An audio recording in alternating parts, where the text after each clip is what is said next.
Hi, so I'm Bill with Habitat for Humanity. This is George Clark, and George is a Korean War Marine.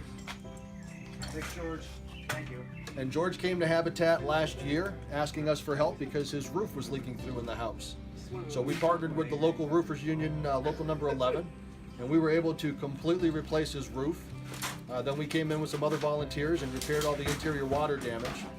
But George normally gets home from work around 2 or 3 in the morning, and he had these old wooden doors with broken springs. And we said we can help him out with the garage door. So this is the last thing that we're doing. And thank you to Superior Overhead Door for coming in and helping us get these things installed. Now George is going to have a dry home. He's going to be able to park his car in the garage. George, what does this mean to you?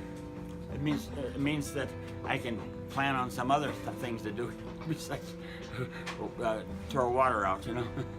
It means I have a dry home. It's nice now. Hopefully their lives are a little easier and more secure and more functional. What do you say?